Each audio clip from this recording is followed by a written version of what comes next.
बिस्मिल्लाहिर्रहमानिर्रहीम।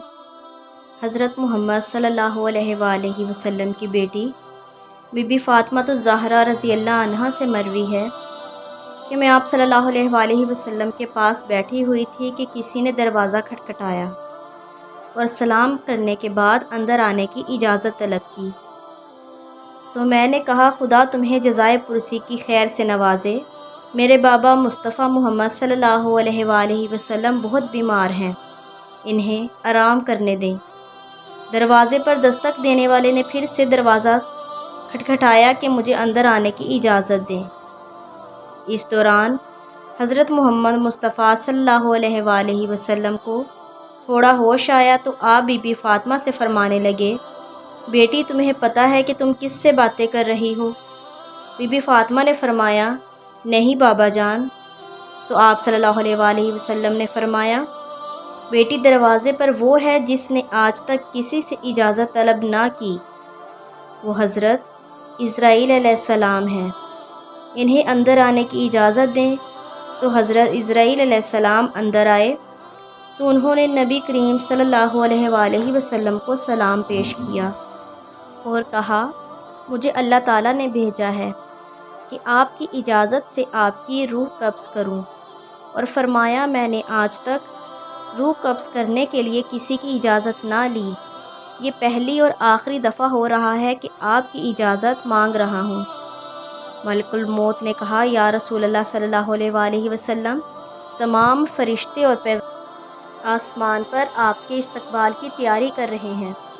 अल्लाह ताला ने दोज़ख के फ़रिश्ते दरोगा मलिक को हुक्म दिया है कि जहन्नुम की आग बुझा दो और हूरों से फरमाया, ज़ेबो ज़ीनत इख्तियार करो।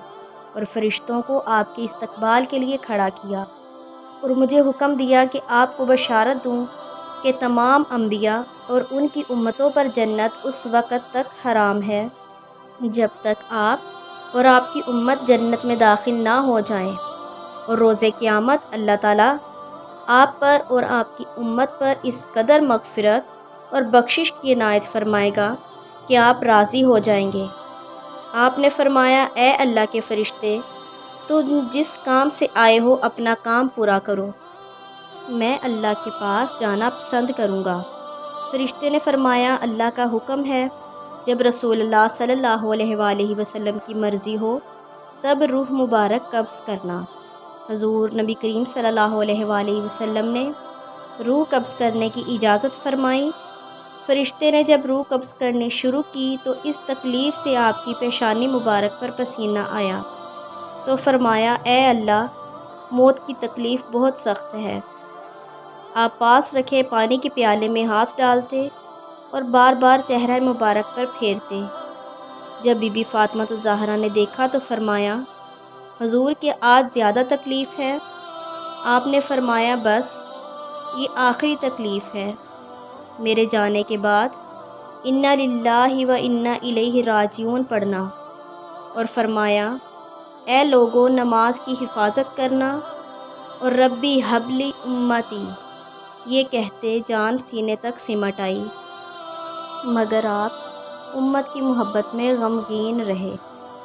तो नज़ूल इलाही हुआ, ए मोहम्मद, हम आपकी उम्मत पर 1000 दर्जा आपसे ज़्यादा मेहरबान हैं।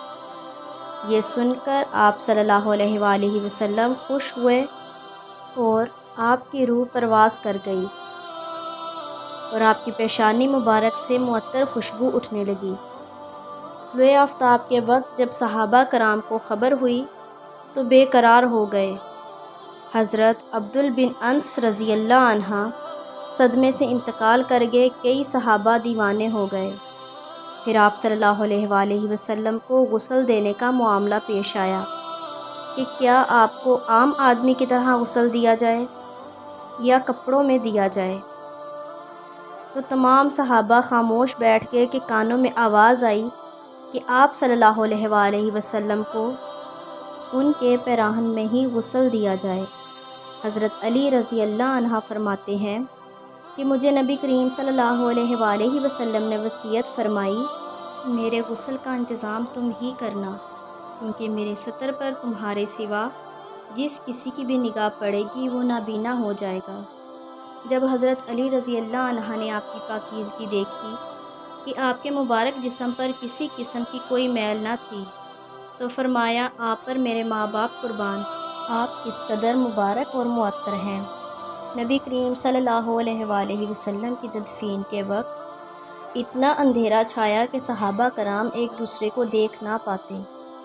یہ تاریکی نبی کریم صلی اللہ علیہ وآلہ وسلم کی تدفین تک چھائی رہی۔ جب نبی کریم صلی اللہ علیہ وآلہ وسلم کے وصال کی خبر آپ کے مؤذن عبدل بن زید انصاری نے سنی تو اس قدر بے قرار اور دکھی ہوئے کہ نابینا ہونے کی دعا مانگنے لگے کہ آپ صلی اللہ علیہ وآلہ وسلم کے بعد یہ دنیا میرے لیے قابل دید نہ رہی، لہٰذا آپ اسی وقت نابینا ہو گئے۔ لوگوں نے نابینا ہونے کی وجہ پوچھی تو فرمایا، نبی کریم صلی اللہ علیہ وآلہ وسلم کے بعد یہ آنکھیں اب دید کا ذوق ہی نہیں رکھتی۔ حضرت علی فرماتے ہیں کہ جب ہم آپ کی تدفین کرنے لگے تو ایک عربی آپ صلی اللہ علیہ وآلہ وسلم سے لپٹ گیا اور کہنے لگا، اے اللہ کے رسول، اللہ نے آپ پر قرآن نازل فرمایا اور آپ نے ہمیں سنایا اور سکھایا۔ اللہ تعالیٰ نے فرمایا، اگرچہ لوگ اپنے نفس پر ظلم کریں تو آپ کی خدمت میں حاضر ہو کر اللہ تعالیٰ سے استغفار کریں اور اللہ کا رسول ان کی بخشش کی طلب کرے، وہ اللہ تعالیٰ کو رحم کرنے والا پائیں گے۔ ہم نے اپنی جانوں پر ظلم کیا اور آپ کی بارگاہ میں حاضر ہوئے تاکہ آپ ہماری بخشش طلب کریں۔ یہ سن کر تمام صحابہ ابدیدہ ہو گئے۔ اللہ رب العزت سے دعا ہے کہ ہمارے تمام گناہوں کو معاف فرمائے اور روز قیامت نبی کریم صلی اللہ علیہ وآلہ وسلم کی شفاعت نصیب فرمائے، آمین۔ دوستو، اگر آپ کو یہ ویڈیو اچھی لگے تو چینل کو سبسکرائب کر دیں اور بیل آئیکن کو پریس کر دیں تاکہ ہر نئی آنے والی ویڈیو کا نوٹیفیکیشن آپ کو مل سکے۔